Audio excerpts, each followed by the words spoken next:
आज हम 12वीं गणित में पढ़ेंगे अध्याय 11C का जो है C.2 को। ठीक है, तो इसमें क्या है, इस अध्याय में इसमें अगर मान लेते हैं दो रेखा दिए गए हैं और उनके बीच का कोण पूछा जाता है, जैसे कि एक पहला रेखा x माइनस a1 अपॉन में l1 y minus b1 upon में m2 प्लस बराबर में z माइनस c1 अपॉन में l1। ठीक है, तथा दूसरा रेखा है x upon x minus a2 upon l2 y minus b2 upon m2 और z minus c2 upon n2। ठीक है, दो रेखाएं हैं।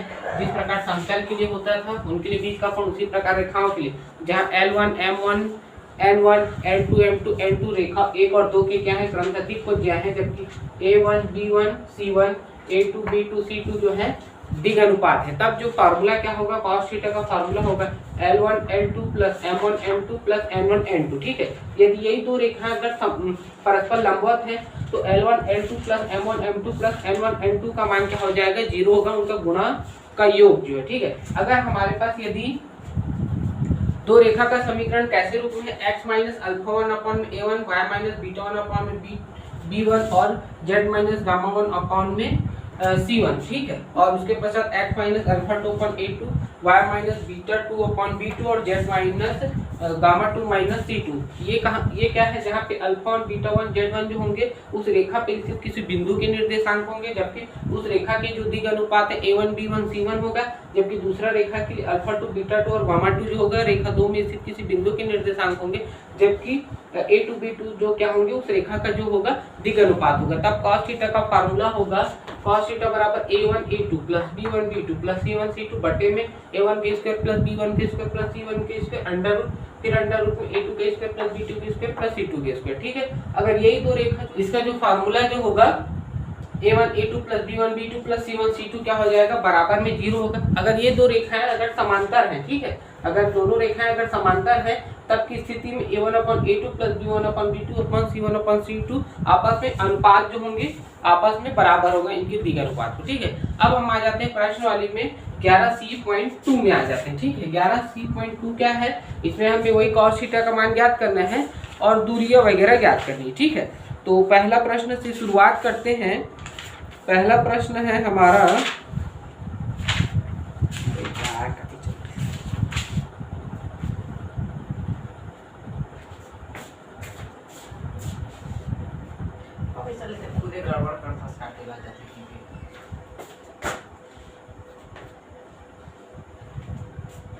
पहला प्रश्न है, दो रेखा दे दी है, मैंने उनको लिख दिया, दिए गए रेखा के जो समीकरण x अपॉन 1 बराबर में y अपॉन 0 बराबर में z अपॉन 3 तथा दूसरा रेखा x अपॉन 4 y अपॉन 5 और z अपॉन 0 है। तो रेखा एक का दिग अनुपात क्या क्या होगा, a1 का मान 1 b1 का मान 0 और c1 का मान 3।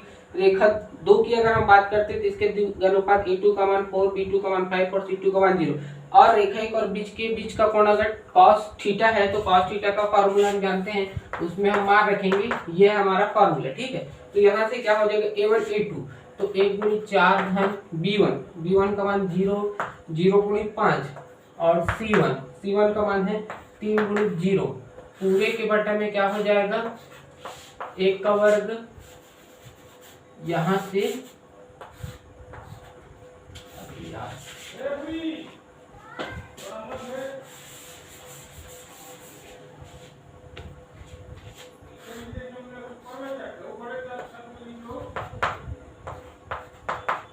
3 का वर्ग और ये हो जाएगा 4 का वर्ग 5 का वर्ग,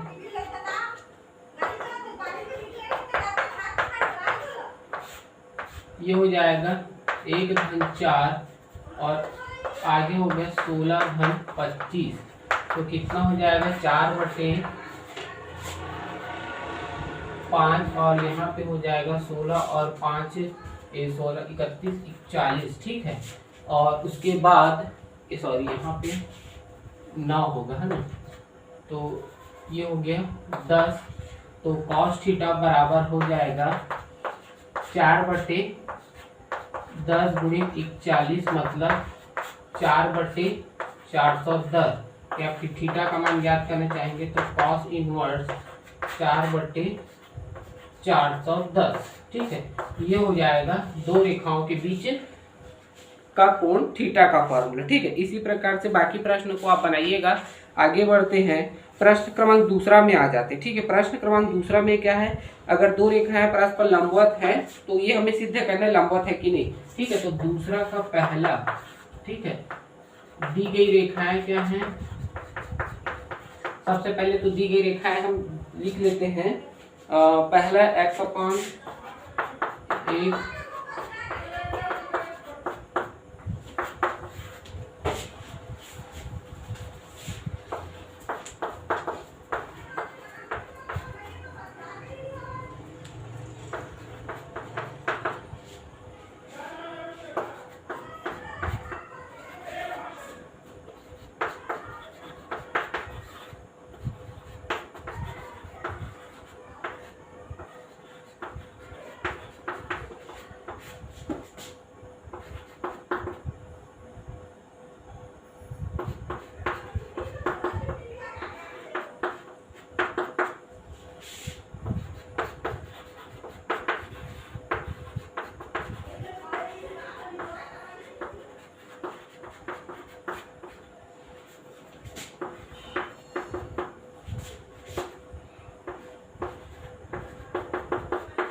अगर हमारे पास दो रेखा दिए गए हैं और दोनों क्या है, परस्पर लंबवत है पूछ रहे हैं, तो लंबवत के लिए क्या फार्मूला है, ये वाला। ठीक है, रेखा 1 और 2 परस्पर लंबवत हैं, रेखा 1 व 2 परस्पर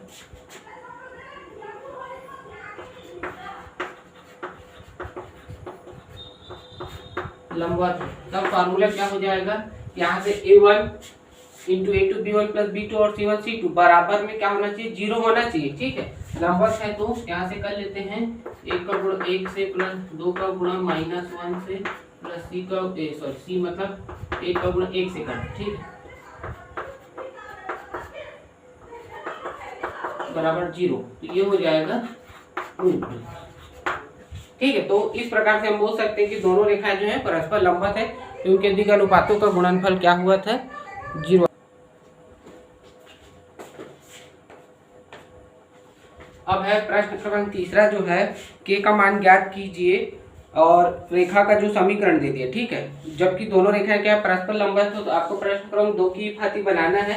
इसमें क्या करेंगे, इसके बराबर में 0 कर देंगे। ठीक है, A1 A2 plus B1 B2 plus C1 C2, तो बराबर में 0 करके k का मान निकल जाएगा, तो आप उसको निकाल सकते हो। ठीक, अब हम आगे बढ़ते हैं, प्रश्न क्रमांक चौथा देखते हैं। बिंदु एक जो बिंदु दिया गया, समतल से दूरी ज्ञात कीजिए जबकि एक रेखा के समांतर हो। ठीक है, हमें एक बिंदु दिया हुआ है, उसका क्या ज्ञात करना है, एक समतल से दूरी ज्ञात करना है, जबकि एक रेखा के समांतर होगा कौन, वो जो बिंदु है वो। ठीक है, या फिर उस समतल पे। तो सबसे पहले तो दी गई रेखा व समतल का समीकरण हमने लिख लिया है, समतल के रेखा के समीकरण को 1 और समतल के समीकरण को समीकरण 2 दे दिए। ठीक है, तथा जो एक बिंदु दिया है उसका रेखा 1 से होकर जाने वाली एक अन्य रेखा का समीकरण। ठीक है, इसके लिए क्या लिखेंगे, बिंदु 2, 3 और 4। ठीक है, ये है हमारा प्रश्न, 2, -3 और 4 से होकर जाने वाले तथा रेखा 1 के समांतर रेखा का समीकरण। ठीक है, यहाँ पे क्या है, इस बिंदु जो दिया गया बिंदु उससे होकर जाने वाले तथा रेखा 1 के समांतर एक अन्य रेखा का समीकरण क्या होगा, उसके लिए हम क्या करेंगे, x-2 करेंगे। ठीक है, यहाँ पे होता क्या, x - x1 अपॉन में a, y - y1 अपॉन में b और z1 - z2 अपॉन में c ये रहता है। तो यहाँ पे क्या रखेंगे, x1 y1 z1 के जगह इस बिंदु के निर्देशांकों को रखेंगे और बट्टे में जो a b c के जगह रेखा 1 के दिए अनुपातों को रखेंगे। ठीक है, तो y + 3 अपॉन में 4 और z - 4 अपॉन में 5, ये हो जाएगा उस रेखा का समीकरण जो इस बिंदु से होकर जाता है। क्योंकि अब यहाँ पे हम ऐसा कर लेते हैं, बराबर में हम r मान लेते हैं। ठीक है, r माना तो रेखा 3 पर स्थित बिंदु के निर्देशांक क्या होंगे, रेखा 3 पर स्थित बिंदु के निर्देशांक, रेखा 3 पर स्थित बिंदु के निर्देशांक क्या होंगे, ये हो गया 3r +2, उसके बाद 4r - 3 और 5r + 4। ठीक है, ये हो गया। अब चूंकि यह बिंदु जो है, यह बिंदु समतल 2 पे क्या है, 2 को क्या करेगा, संतुष्ट करेगा। तो यहाँ पे जो ये निर्देशांक है समतल 2 में मान को रखते जाएंगे तो ये हो जाएगा 3r + 2 प्लस में 4r - 3 प्लस में z के जगह 5r + 4 बराबर में 5। ठीक है, यहाँ तक हो गया। 4 5 9 3 12, ये हो गया 12r। यहाँ से कितना हो जाएगा, 4 2 6, 6 में से 3 गया, धन 3, 3 बराबर 5। तो यहाँ से 12r बराबर 5 - 3, 12r बराबर 2। ये r बराबर कितना हो जाएगा, 2/12, मतलब r का मान आ गया 1/6। ठीक है, ये हो गया। अब जो है रेखा 1 पर स्थित बिंदु जो है, रेखा 3 व समतल 2 का जो प्रतिच्छेद बिंदु जो है, ये जो बिंदु मिला हुआ है रेखा 3 के लिए, ये ठीक है, जो समतल 2 को भी संतुष्ट करेगा, अर्थात प्रतिच्छेद बिंदु का मान कितना हो जाएगा, r का मान रखते जाएंगे। यहाँ पे कितना है, 3। ठीक है, 3 × 1/6 + 2, उसके बाद 4 × 1/6 प्लस माइनस में 3 और 5 × 1/6 प्लस में 4, ये हो गया। तो यहाँ पे कितना हो जाएगा, 1/2 धन 2, और यहाँ से कितना हो जाएगा, 2/3 - 3, और यहाँ से 5/6 धन 4। ठीक है, ये एक बिंदु है। तथा एक अन्य बिंदु प्रश्न में दे दिया हुआ है, प्रश्नानुसार बिंदु 2 - 3 4 व बिंदु ये वाला, ठीक है, 1/2 + 2, 2/3 - 3 और 5/6 + 4 के बीच की दूरी। ठीक है, तो अभिष्ट दूरी क्या हो जाएगा, अभिष्ट दूरी बराबर वर्गमूल कितना करेंगे, 1/2 धन 2 माइनस में 2। ठीक है, इसका वर्ग करेंगे, इसका और इसके साथ, उसके बाद धन 2/3 - 3 और ये +3 का वर्ग धन, यहाँ से कितना हो जाएगा, 5/6 धन 4 - 4 का वर्ग। ठीक है, तो ये हो जाएगा। देखिए अब आगे क्या होगा, ये कट जाएगा, इसके साथ कट जाएगा और इसके साथ, तो 1/2 का वर्ग धन 2/3 का वर्ग धन 5/6 का वर्ग, इतना होगा। आगे हल करेंगे तो कितना मिलेगा, 1/2 मतलब 1/4, 4/9 धन 25/36। ठीक है, अब इसको आगे हल कर लेते हैं, तो आगे कितना हो जाएगा, ये इसका लघुत्तम कितना आएगा, 36 आएगा। ठीक है, यहाँ पे 9, यहाँ पे 4 चौक 16 धन 25 बराबर में कितना हो जाएगा, 16, 9 और 25 50। ठीक है, 50/36 लिख सकते हैं। इसको हम लिख सकते हैं 5√2/6 इकाई, ये हो गया। तो ये हो जाएगा एक बिंदु से समतल की दूरी जो एक रेखा के समांतर हो। ठीक है, तो इस प्रकार से इस प्रश्न को बनाना है। अब हम आगे बढ़ते हैं, प्रश्न क्रमांक 4 का जो है दूसरा तीसरा जो है इसी प्रकार से आप बनाओगे। ठीक है, अब हम इसमें थोड़ा सा प्रश्न क्रमांक 4 देख लेते हैं। अब जो है प्रश्न क्रमांक 4 का जो चौथा है क्या है, एक समतल दे दिया है तथा एक बिंदु से दूरी ज्ञात करना है। ठीक है, जबकि एक दिग अनुपात दिया है, वो रेखा के दिग अनुपात है। तो सबसे पहले हम क्या करेंगे, दिग अनुपात 2, -1 और -2 वाली रेखा का समीकरण जो एक बिंदु से होकर गुजरती, तो जैसे कि इस प्रश्न में था वैसे ही है, इसके जो है दिग अनुपात का प्रयोग करेंगे तथा जो बिंदु के निर्देशांक, तो एक नया रेखा का समीकरण हम ज्ञात करेंगे जिसके दिग अनुपात ये है तथा इस बिंदु से होकर गुजरती। ये हो जाएगा x - 2/3, ये सॉरी उल्टा हो रहा है, यहाँ पे क्या हो जाएगा, x - 3/2 और y + 4/-2 और z -5 में -2, ठीक है।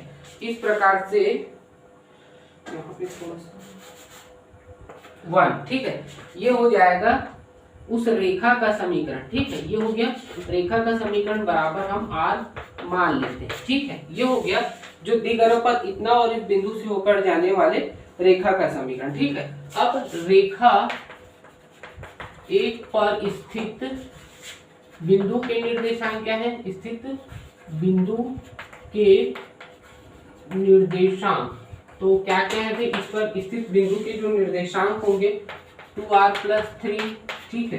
उसके बाद r-4 और माइनस में 2r+5, ये हो गया।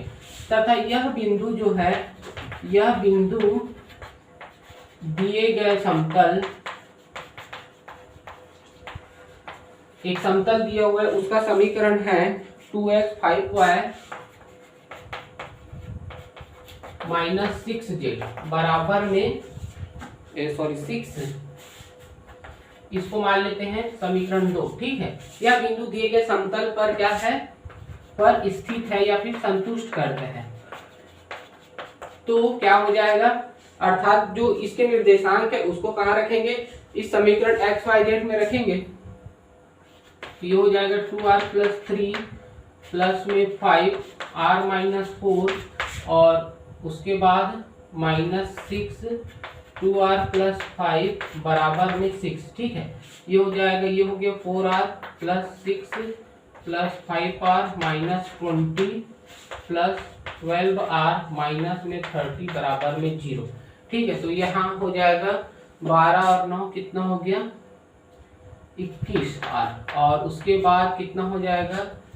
यहाँ से 20 30 और ये हो जाएगा 44 बराबर में 6। तो 21r बराबर में 6 घन 44 या फिर r बराबर 50/21, ठीक है।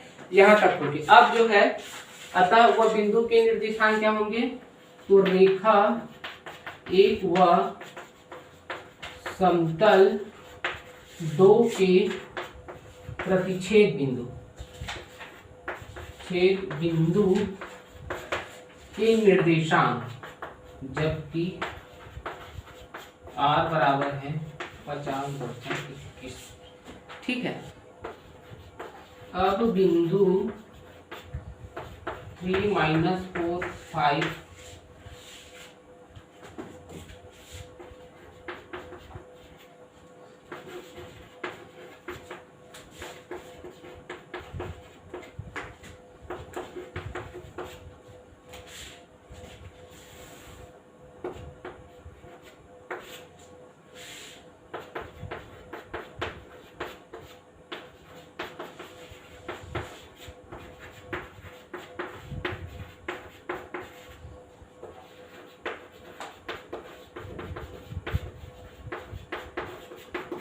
अब देखिए जो हमारे बिंदु दे दिया है 3 -4 5 और बिंदु 2r+3 -4 के बीच की जो अभिष्ट दूरी है उसको ज्ञात कर लेते हैं, ठीक है। अभिष्ट दूरी का फार्मूला क्या हो जाएगा? यहाँ पे ये वाला बिंदु और ये बिंदु, जहाँ पे r का मान हम कितना रखेंगे? 50/21 बाद में रखेंगे। अभी फिर इसी को हल कर लेते हैं। ये हो जाएगा 2r+3 माइनस में 3 का वर्ग और प्लस में r-4 प्लस 4 का वर्ग और प्लस ये हो जाएगा आगे -2r+5 -5 का वर्ग, ठीक है। तो ये 4 4 कट जाएगा, 3 3 और ये 5 5 कट जाएगा।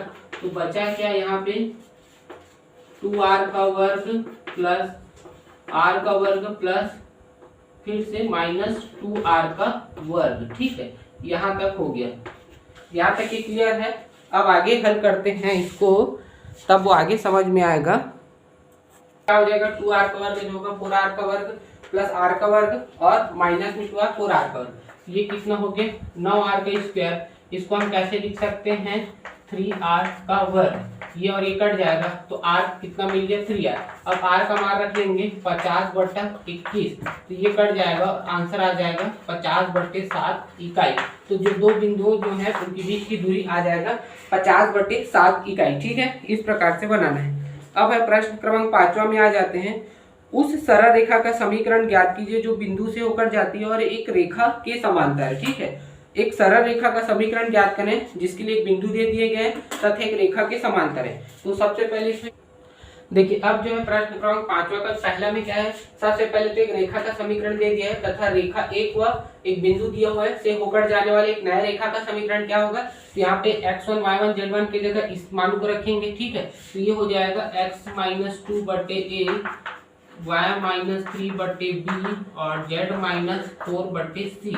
ये हो जाएगा उस रेखा का समीकरण जो इस बिंदु से होकर जाता है। ठीक है, अब चूंकि यहाँ पे थोड़ा सा ऐसे लिखेंगे, जहां रेखा दो के दिग अनुपात जो क्या है, दिग अनुपात ए बी सी है। ठीक है, अब लिखेंगे चूंकि रेखा 1 व 2 समांतर है। ठीक है, इसलिए क्या होगा, जो रेखा 2 का जो दिग अनुपात होगा वही रेखा 1 का दिग अनुपात होगा। ठीक है, समांतर है, अतः a का मान कितना हो जाएगा 2, b का मान होगा 3 और c का मान होगा 6। अतः रेखा 2 का समीकरण, रेखा 2 का समीकरण कैसा हो जाएगा, तो रेखा 2 का समीकरण होगा x-2 बटे 2, y-3 बटे 3 और z-4 बटे 6। ये हो जाएगा उस रेखा का समीकरण जो एक बिंदु से होकर जाता है तथा पहले रेखा के समांतर है। ठीक है, आया समझ में, इस प्रकार से ये बन जाएगा।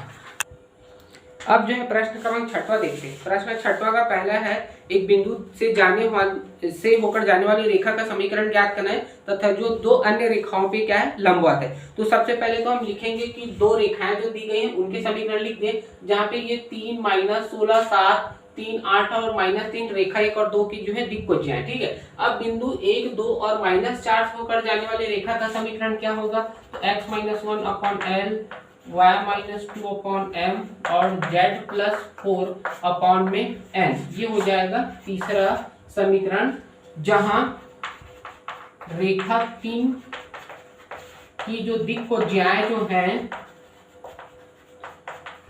रेखा 3 की जो दिक्कोज्याएं क्या है, L, M व N है। ठीक है, अब क्या बोला जा रहा है, रेखा 1 2 3 के क्या है, लंबवत है। तो रेखा यहाँ पे लिखेंगे 1 व 3 रेखा 1 और 3 लंबवत है। ठीक है, ये है लंबवत है। तब की स्थिति में क्या होगा, इनके जो दिक्कोज्याओं का गुणनफल क्या होगा, 0 के बराबर होगा।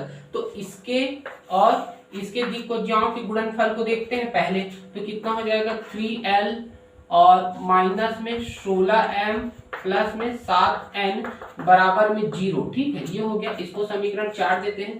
पुनः रेखा 2 व 3 क्या है, लंबवत है। तो इसके लिए भी क्या हो जाएंगे, इनके दिग अनुपात कोज्याओं के जो गुणनफल जो होंगे वो उसका मान 0 होगा। तो अब कौन सा वाला लेंगे, इसको लेंगे और इसको। ठीक है, तो यहाँ से कितना हो जाएगा 3l plus 8m minus 3n बराबर में 0। ये समीकरण 5। अब जो है समीकरण 4 व 5 को हल करते हैं ना, से इसको कैसे हल करेंगे, 4 और 5 जो समीकरण है इसको जो है वज्र गुणनफल विधि से हल करते हैं। ये हो जाएगा n। ठीक है, ये हो गया। तो पहले इसके लिए हल करते हैं। इसके लिए क्या क्या होगा भाई, इसका गुणा जो इसके साथ करेंगे तो ये हो जाएगा, तो ये हो जाएगा 16 पंचे 80 और 8 7 56। ठीक है, उसके बाद इसका गुणा इसके साथ करेंगे तो 3 पंचे 15 और यहाँ पे 7 तिया 21। ठीक है, उसके बाद इसका गुणा इसके साथ करेंगे 8 तिया 24 और यहाँ पे 16 तिया 48। ये हो गया। ठीक है, तो यहाँ पे कितना हो जाएगा, L बटे कितना हो जाएगा 24 और यहाँ पे माइनस m बटे माइनस में 36 और बराबर में कितना हो जाएगा n बटे 72। ठीक है, इसको हम कैसे लिख सकते हैं, ये और ये कट गया। यहाँ से हम किसको उभयनिष्ठ निकाल सकते हैं, 12 का। तो यहाँ से 12 को उभयनिष्ठ निकालेंगे तो कितना हो जाएगा l बटे 2 m बटे 3 और n बटा 6 बराबर में हम k मान लेते हैं। ठीक है, तो यहाँ से l का मान कितना हो जाएगा 2k, m का मान कितना हो जाएगा 3k और n का मान हो जाएगा 6k। अब है एल एम एन का मान रेखा 3 में रखने पर तो रेखा 3 में जो है एलिमेंट के मान रखेंगे और उस रेखा का समीकरण मिल जाएगा। तो x माइनस 1 बट्टे में 2k और y माइनस 2 बट्टे 3k और z प्लस 4 बट्टे 6k। ठीक है, तो यहाँ से अब क्या हो जाएगा, x माइनस 1 बट्टे 2, y माइनस 2 बट्टा 3 और z माइनस 4 बट्टा 6 के का उभय निष्ठ कर देंगे, उसको हटा देंगे तो वो हो जाएगा इस रेखा का समीकरण। ठीक है, ऐसा समझ में। तो इस प्रकार से बाकी प्रश्न जो है छठवां का बना लेना। ठीक है, ऐसे आप प्रोसेस करोगे। पहले तो 2 रेखा दी गई है, उसके बाद एक बिंदु से होकर जाने वाली रेखा का समीकरण, चूंकि यह रेखा है, अन्य 2 रेखाओं पे क्या है, लंब है, तो लंब है तो क्या हो जाएगा, उनके दिक् को ज्याओं का गुणनफल करके 0 करेंगे, एलिमेंट का मान निकाल के वहां पे मान रख देना। ठीक है, तो इस प्रकार से बनाना है।